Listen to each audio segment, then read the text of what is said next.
반갑습니다. 반갑습니다. 네, 오늘 우리는 이렇게 종려주의를 지킵니다. 여러분 찬양대원들이 이렇게 종려나무 가지를 흔들면서 이렇게 들어오는 거 보셨나요? 굉장히 우아하죠? 네, 아름다워 보이죠? 제가 흔들어도 이렇게 아름다운데 우리 찬양대원들 정말 은혜롭게 이렇게 잘 흔들고 들어왔어요. 왜 이걸 흔들까요? 예수님께서 마지막 유월절을 지키시러 예루살렘으로 들어가셔요. 예루살렘으로 들어가실 때 많은 사람들이 나와서 환호하며 예수님을 맞이합니다.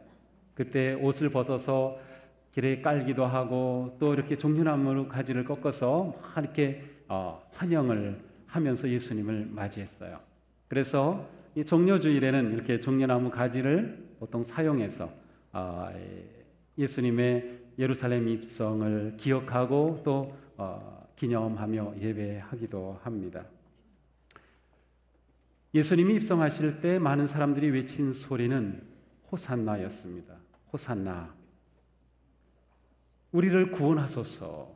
구원하소서. 많은 사람들이 예수님의 예루살렘으로 들어오시는 길에 그렇게 환영을 하며 환호를 했습니다. 그러나 예수님에게 있어서 예루살렘의 입성은 사실 그렇게 환호하고 막 밝고 그러한 분위기보다는 사실은 십자가의 죽으심으로 아주 가까이 들어가는 마지막 예루살렘 문을 통과하시는 거였어요. 그러니까 예수님에게는 얼마나 무거운 발걸음이었는지 모릅니다. 그래서 이 종려주일에는 밝은 그러한 호산나의 외침과 함께 고난의 길로 걸어가는 고난주일의 의미가 담겨져 있어요. 그래서 오늘 우리의 이 찬송 예배는 바로 종려주일과 고난주일의 이 의미를 다 담아서 우리가 예배를 드리고 있습니다. 예수님을 믿게 되고 교회의 한 가족이 되면 많이 듣고 보게 되는 것이 십자가입니다. 십자가는 믿음의 공동체의 중심에 있고 모든 그리스도인의 삶의 중심에 있습니다.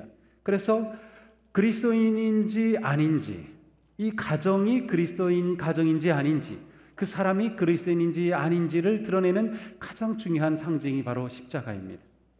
모든 예배당에는 십자가가 있어요. 그것을 통해서 우리는 바로 이 십자가를 중심으로 모였습니다라고 하는 것을 드러내고 보여줍니다. 우리가 이렇게 예배를 드리려고 모여 있을 때 우리의 눈에는 반드시 십자가가 보일 수밖에 없어요. 어느 가정에는 십자가를 가정에 이렇게 벽에 걸어놓기도 하고 어떤 분들은 차에도 십자가를 이렇게 걸어놓기도 하고 목걸이도 하고 귀걸이도 하는 것을 봅니다. 아, 저 사람 그리스도인인가 보다 그렇게 느끼게 되죠. 그만큼 십자가는 그리스도인에게 또 그리스도인 공동체에 굉장히 중요한 상징입니다. 자, 그런데 십자가가 로마 시대에 가장 무서운 사형틀이었다는 사실을 우리가 기억하나요? 십자가는 사형틀이었습니다. 그리고 예수님은 그 십자가에 아주 비참하게 달려 돌아가셨습니다. 그런데 그 십자가가 우리의 신앙의 핵심이고 우리 믿음의 공동체의 중심이고 우리의 모든 것을 드러내는 가장 중요한 상징이라고 하는 사실입니다. 우리가 예수님의 사랑을 말한다면 그것은 십자가의 사랑입니다. 우리가 예수님의 은혜를 말한다면 그것은 십자가의 은혜입니다. 우리가 예수님의 능력을 말한다면 그것은 곧 십자가의 능력입니다. 십자가 없이는 예수님을 제대로 이해할 수가 없어요. 십자가 없이는 예수님을 아는 것이 아니에요. 십자가가 쏙 빠진다고 하면 예수님도 사라지고 마는 것입니다. 예수님의 복음은 곧 십자가의 복음입니다. 그러므로 우리가 십자가를 알지 못하고서는 예수님을 알 수 없습니다. 십자가가 없다면 예수님도 없습니다. 십자가가 없다면 우리는 예수님과 아무런 상관이 없게 됩니다. 우리의 모든 믿음의 고백은 바로 십자가에 담겨져 있습니다. 오늘 우리가 이렇게 예배를 하며 찬송을 하고 기도를 하고 헌신하고 하는 이 모든 것 다 십자가와 연결되어 있어요. 그래서 이 십자가가 빠져버린다면 우리의 예배는 형식만 있는 껍데기에 불과할 것입니다. 십자가, 그것은 예수님에게서 가장 중요한 예수님이 누구인지 알게 되는 예수님을 예수님으로 보게 되는 놀라운 길입니다. 자, 여기서 우리는 간단한 질문을 해볼 수 있습니다. 예수님이 왜 십자가에서 죽으셨을까요? 예수님께서 십자가에서 죽으신 것이 왜 그렇게 우리에게 중요한 일일까요? 예수님이 십자가에서 돌아가신 것은 2000년 전 일인데 그것이 지금의 나하고는 도대체 무슨 상관이 있길래 우리는 십자가를 자꾸 말하고 예수님은 십자가와 연결된다고 말하고 왜 십자가를 붙잡고 있나요? 십자가는 우리가 예수님을 알기 위한 유일한 길입니다. 십자가를 우리가 제대로 안다면 예수님을 바르게 아는 거예요. 십자가 없이 우리의 믿음은 불가능하기 때문입니다. 예수님의 십자가를 그러면 알기 위해서 우리는 예수님의 탄생으로 한번 돌아갈 필요가 있어요. 자, 예수님은 동정녀 마리아를 통해 태어나셔요. 그런데 마리아와 약혼하고 있던 정혼한 요셉이라고 하는 사람에게 천사가 나타나서 이렇게 말합니다. 마리아가 아들을 낳을 것이니 너는 그 이름을 예수라고 하여라. 그가 자기 백성을 그들의 죄에서 구원하실 것이다.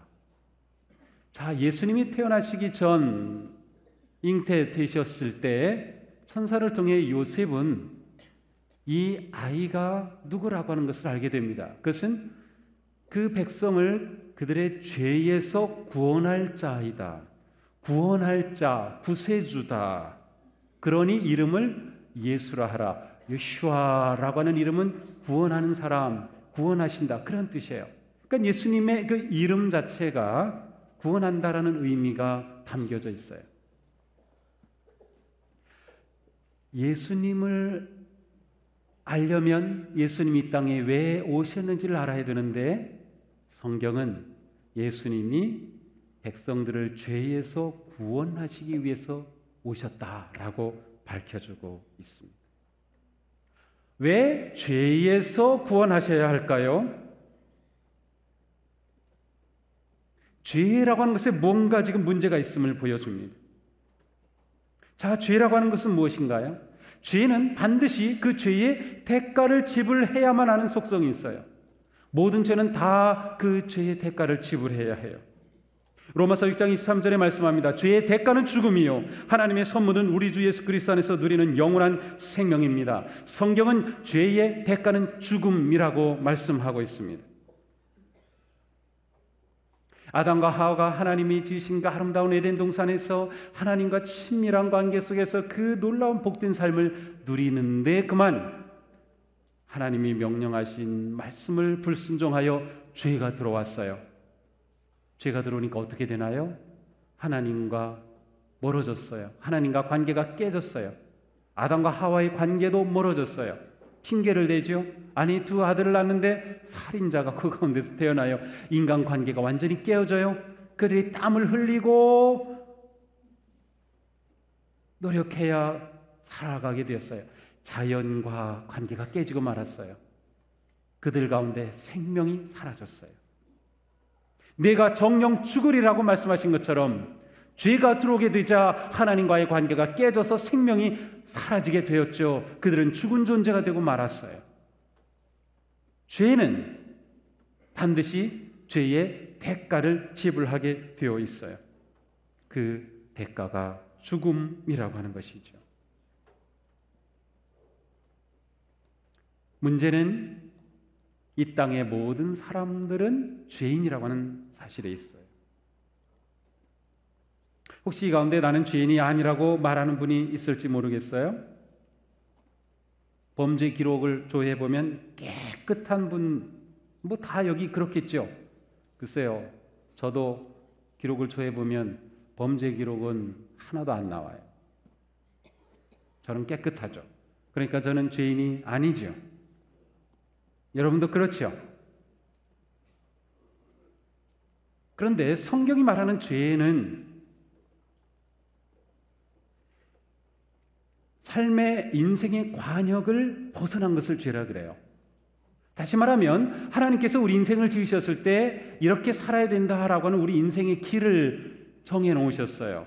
생명의 길을, 진리의 길을, 의의 길을 정해 놓으셨는데 이것을 벗어난 것이 죄예요. 자, 세상의 법은 우리가 구체적으로 행한 행동에 대한 법이에요. 다시 말하면 내가 아무리 누구를 미워한다 하더라도 행동으로 나타나서 그 사람을 때리거나 폭행을 하지 않는 한 나는 어느 누구도 어느 법도 죄인으로 그렇게 정죄하지 못해요. 행동으로 나타난 것. 그런데 성경은 달라요. 성경은 모든 사람은 죄인이라고 하면서 사람의 마음에 품은 생각과 마음, 의도까지도 그 범죄에 포함시키고 있어요.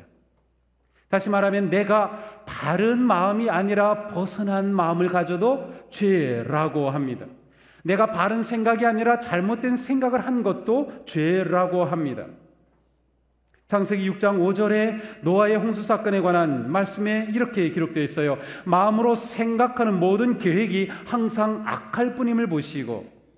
노아 시대에 죄가 가득했어요. 관영했다 그랬어요. 그런데 그 죄가 가득한 모습이 마음으로 생각하는 모든 계획이 항상 악할 뿐임을 보시고, 인간 존재 자체가 아담과 하와의 타락으로 인해서 죄성을 가지고 태어났어요. 그래서 모든 인간은 그 속에 항상 마음의 악함과 죄의 마음과 생각을 하게 되는 거예요. 그것이 가득 찬 거예요. 레위기 19장 17절에도 말씀하죠. 너희 형제를 마음으로 미워하지 말라. 골로새서 1장 21절 여러분은 전에 여러분의 악한 행실 때문에 하나님을 떠나 마음으로 하나님과 원수가 되었습니다. 성경은 우리의 마음과 생각까지도 의로운 길을 걸어야 할 기준의 판단 대상이 된다고 말씀하죠. 자, 그렇다고 하면 우리 안에, 우리 가운데 죄인이 아닌 사람은 없어요. 저도 이렇게 멀쩡하게 보여도 저도 아주 못된 죄인이랍니다. 정말 흉악한 죄인이랍니다. 여러분보다도 더 흉악해요. 저는 겉으로는 목사니까 그럴듯하게 아주 거룩한 체 하잖아요. 하나님 앞에 숨길 수가 없어요. 자, 문제가 드러났죠? 모든 사람은 죄인이다. 이 세상에 죄인이 아닌 사람은 없다. 그래서 성경 분명히 선언하죠. 의인은 없다. 한 사람도 없다. 한 사람도 없어요. 자, 죄인은 반드시 대가를 지불해야 된다. 그런데 그 죄의 대가는 바로 사망이라고 하는 것이에요. 그러니 우리 모두는 죄로 인하여서 다 죽음의 길을 가고 있는 것입니다. 그러므로 이 죄로부터 우리가 벗어나지 않는 한 우리는 다 영원한 죽음의 지옥의 형벌을 면할 수가 없게 되어 있는 것이죠. 이렇게 죄는 아주 심각한 문제입니다. 죄는 우리 영혼의 가장 큰 질병입니다. 우리 모두에게 영원한 지옥의 멸망을 가져오기 때문이죠. 그런데 하나님께서 이 문제를 해결하기를 원하셨어요. 그래서 예수님을 보내주셨어요. 예수님이 태어나시기 전에 모든 사람들을, 백성들을 죄에서 구원할 자라고 말씀해 주셨죠. 죄에서 구원할 자. 구약시대에 죄를 지으면 용서받는 길은 동물을 가지고 가서 그 동물에 대해 죄를 전가시키고 그 그 동물을 잡아서 피를 뿌리고 제물로 드림으로 내 죄가 사함을 받았어요. 그 동물의 죽음은 내가 지은 죄 대신 죽은 거예요. 죄의 대가는 죽음인데 내가 지은 죄 때문에 내가 죽어야 하지만 동물이 대신 죽어야 했어요. 그런데 그 동물의 제사는 반복적으로 계속해야만 됐어요. 왜냐하면 우리는 계속 죄를 지는 인간이기 때문에. 하나님께서 우리를 위해 예수님을 보내주신 것은 죄에서 구원해 주시기 위해서였어요. 그런데 어떤 방법을 사용하셨을까요? 그것은 바로 예수님이 우리의 죄를 대신 지시고 우리를 위한 희생의 제물이 되시는 거예요. 예수님께서 세례를 받으러 오실 때 세례 요한이 이렇게 말합니다. 보라, 세상 죄를 지고 가는 하나님의 어린 양이다. 예수님을 볼 때 예수님이 세상 죄를 지고 가는 하나님의 어린 양이라고 말씀했어요. 그렇습니다. 온 인류의 죄를 지시고 가는 하나님의 어린 양이라고 하는 거죠. 예수님은 바로 이 땅에 모든 사람의 죄를 지신 어린 양으로 오셨어요. 그리고 그 어린 양으로 제물이 되신 거죠. 십자가의 죽으심으로 모든 사람들을 위한 어린 양 제물이 되어 주신 거였습니다. 그래서 예수님의 십자가가 우리와 관계가 되어 우리는 죄인인데 예수님이 나를 위해 죽으셔서 내 모든 죄가 사함을 받고 죄의 영원한 죽음의 형벌로부터 구함을 받아 하나님의 영원한 하나님의 나라와 생명의 은혜를 누린 거니까.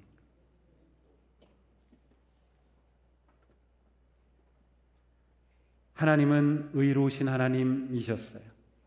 그렇기 때문에 어떠한 죄도 눈 감아 주실 수 없어요. 죄의 삭은 죽음인데 그것은 하나님이 정하신 법인데 만약에 하나님께서 지은 죄를 보시고 그냥 눈 감아 주신다? 참 좋으신 하나님이긴 한데 의로우신 하나님이 아니에요. 반면에 하나님은 사랑의 하나님이시니까 죄를 지었지만 하나님의 형상대로 지은 인간을 그렇게 죄를 지었다고 죽도록 내버려 두실 수가 없었어요. 공의의 하나님, 사랑의 하나님이 갈등하는 거지요. 하나님이 내리신 계획은 내가 인간의 몸으로 이 세상에 내려가서 저들이 지은 죄를 대신해서 제물이 되는 것, 이것이 바로 인간의 몸을 입고 오신 성육신하신 하나님이신 예수 그리스도가 이 땅에 오신 이유고 목적이었어요. 죄를 위하여 구속하시기 위해 오셨다고 하는 거죠. 그러므로 십자가에는 하나님의 놀라운 공의로우심과 하나님의 사랑이 나타나 있습니다. 로마서 5장 8절에 말씀하죠. 그러나 우리가 아직 죄인이 있을 때 그리스도께서 우리를 위하여 죽으심으로 하나님께서 우리에게 주시는 사랑을 확증하셨느니라. 예수 그리스도의 십자가는 우리에게 보이시는 하나님의 사랑의 확증입니다. 하나님께서 우리에게 쏟아야 할 모든 분노를 십자가에 달리신 예수 그리스도께 쏟으신 것입니다. 우리에 대한 모든 심판을 예수 그리스도의 십자가의 죽으심으로 하나님께서 받아주신 것이에요. 그래서 우리가 하나님 안에 화평을 누리게 되고 새로운 생명을 얻게 된 것이죠. 예수님이 십자가에 달리시기 600여 년 전 이사야 선지자는 이렇게 외쳤습니다. 그는 실로 우리의 질고를 지고 우리의 슬픔을 당하였거늘 우리는 생각하기를 그는 징벌을 받아 하나님께 맞으며 고난을 당한다 하였노라. 그가 찔림은 우리의 허물 때문이요 그가 상함은 우리의 죄악 때문이라. 그가 징계를 받음으로 우리는 평화를 누리고 그가 채찍에 맞음으로 우리는 나음을 받았도다. 우리는 다 양 같아서 그릇 행하여 각기 제 길로 갔거늘 여호와께서는 우리 모두의 죄악을 그에게 담당시키셨도다. 예수님이 오시기 600년 전에 예언자 이사야를 통하여서 하나님의 놀라운 구속의 계획이 선포되었던 거죠. 놀랍지 않은가요? 우리를 향한 하나님의 사랑은 이렇게 처음부터 계획된 놀라운 십자가의 사랑이었습니다. 예수님의 고난은 우리의 죄악 때문이며 예수님의 상처는 우리의 아픔 때문이며 예수님의 죽으심은 우리의 흉악한 죄 때문이다. 이처럼 예수님의 십자가는 우리를 대신하여 죽으신 대속의 십자가입니다. 우리의 죽을 대신 예수님이 죽으신 것이에요. 그러므로 성경은 분명히 말씀합니다. 하나님께서는 죄를 모르시는 분에게, 예수님이죠, 하나님께서는 죄를 모르시는 분에게 우리 대신으로 죄를 씌우셨습니다. 그것은 우리가 그리스도 안에서 하나님의 의가 되게 하시려는 것입니다. 이것이 십자가입니다. 예수님이 왜 십자가를 통해서만 우리에게 알려질 수 있나요? 바로 십자가를 통하여 우리의 모든 죄를 대속하시는 그 놀라운 생명과 구원의 사랑의 길을 걸어가셨기 때문이죠. 예수님이 십자가에 달리셔서 마지막 남기신 말씀을 요한복음은 이렇게 전해줍니다. 예수께서 신포도주를 받으신 후에 이르시되 다 이루었다 하시고 머리를 숙이니 영혼이 떠나가시니라. 예수님이 마지막 하신 말씀은 다 이루었다. 그런데 이 다 이루었다고 하는 이 말의 뜻이 테텔레스타이라고 하는 히라보인데 이 말의 뜻은 다 지불했다는 거예요. 다 지불했다. 죄값을 다 지불했다. 너희가 죄로 인해 죽어야 될 그 모든 값을 내가 지불한 거다. 내가 대속의 제물이 되었다. 대신 내가 제물이 되어 그 죄값을 지불하였다라고 선언하신 거예요. 그것으로 예수님의 지상의 사역이 완성이 된 것이죠. 그의 백성을 죄에서 구원하러 오신 예수 그리스도, 이미 600년 전에 예언되신 예수 그리스도의 십자가의 대속의 놀라운 사랑, 그것이 예수님의 마지막 십자가에서 내가 다 지불했어 라고 말씀하심으로 완성되었던 것입니다. 더 나아가 예수님의 이 십자가는 여전히 지금도 효력 있고 내일도 효력 있고 영원히 효력이 있는 십자가입니다. 사도 요한은 이 사실을 요한일서 1장 7절에 하시 이렇게 말씀합니다. 그러나 하나님께서 빛 가운데 계신 것과 같이 우리가 빛 가운데 살아가면 우리는 서로 사귐을 가지게 되고 하나님의 아들 예수의 피가 우리를 모든 죄에서 깨끗하게 해 주십니다. 우리가 죄가 없다고 말하면 우리는 자기를 속이는 것이요 진리가 우리 속에 없는 것입니다. 우리가 우리 죄를 자백하면 하나님은 신실하시고 의로우신 분이셔서 우리 죄를 용서하시고 모든 불의에서 우리를 깨끗하게 해 주실 것입니다. 예수 그리스도의 피가 우리를 깨끗하게 해주십니다.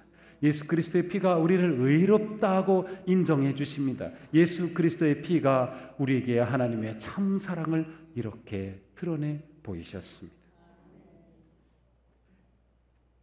사랑하는 성도 여러분, 우리의 믿음은 바로 이것입니다. 예수 그리스도께서 십자가에서 나를 위해 대신 죽으셨다고 하는 사실입니다. 예수 그리스도의 십자가가 나와 관계가 있다고 하는 것입니다. 내가 영원한 생명을 얻고 천국의 유업을 받으며 하나님 나라의 백성이 되는 것은 예수 그리스도의 십자가가 주신 하나님의 놀라운 은혜라고 하는 사실입니다. 이것이 우리의 믿음이며 우리의 고백입니다. 만약 우리가 어떤 선을 행함으로써 의를 쌓음으로써 이 은혜를 입으려고 했다면 우리는 도저히 불가능했을 것입니다. 왜냐하면 죄는 생명으로서만 대가를 지불해야 되는데 우리가 죽지 않고서는 가능한 길이 없기 때문이죠. 그러므로 오늘 우리는 하나님을 예배하며 종려주일 또 고난주일을 우리가 주님 앞에 예배하며 하나님의 놀라운 이 구속의 은혜를 다시금 우리의 삶 속에 우리의 마음 속에 확증하시기를 바랍니다. 예수님의 십자가의 구속의 은혜를 분명히 확인하고 믿으시기를 바랍니다. 하나님은 우리의 행위가 아니라 믿음을 통하여 우리를 구원해 주셨습니다. 그러므로 사도 바울은 선언합니다. 여러분은 믿음을 통하여 은혜로 구원을 얻었습니다. 그것은 여러분의 행위로가 아니라 하나님의 선물입니다. 그렇습니다. 우리는 하나님으로부터 큰 선물을 받았습니다. 예수님의 십자가로 말미암아 주신 놀라운 선물입니다. 이 시간 제가 여러분에게 물을 때 아멘으로 믿음을 고백하시기 바랍니다. 여러분은 예수님이 하나님의 아들로 이 땅에 성육하여 오신 것을 믿으십니까? 여러분은 예수님이 나의 죄를 대신하여 죽으신 것을 믿으십니까? 여러분은 예수님의 십자가가 우리의 죄의 대가를 지불하시고 우리가 하나님의 자녀가 되게 해주신 것을 믿으십니까? 우리는 십자가의 피의 능력으로 죄의 씻음을 받으며 영원한 천국의 생명을 누릴 것을 믿으십니까? 그렇습니다. 예수 그리스도의 구속의 은혜가 우리에게 이렇게 넘쳐나는 사랑으로 다가왔습니다. 감당할 수 없는 사랑으로 우리에게 부어졌습니다. 우리는 이 사랑의 은혜 가운데 이 놀라운 구속의 확신과 믿음으로 담대하게 나아가야 하겠습니다. 부활의 주님은 이 고난의 길을 겪으셔서 우리에게 다가오신 새로운 주님이시죠. 이 시간 주님의 이 고난의 큰 사랑을 가슴에 품고 우리의 삶을 주님 앞에 헌신하며 내 삶을 주님 앞에 드리며 내 삶을 주님 앞에 거룩하게 아름다운 믿음의 삶으로 결단하며 승리하는 한 주간의 삶을 고난 주간의 길을 걸어가는 우리 모두가 되기를 주님의 이름으로 축복합니다. 기도하겠습니다.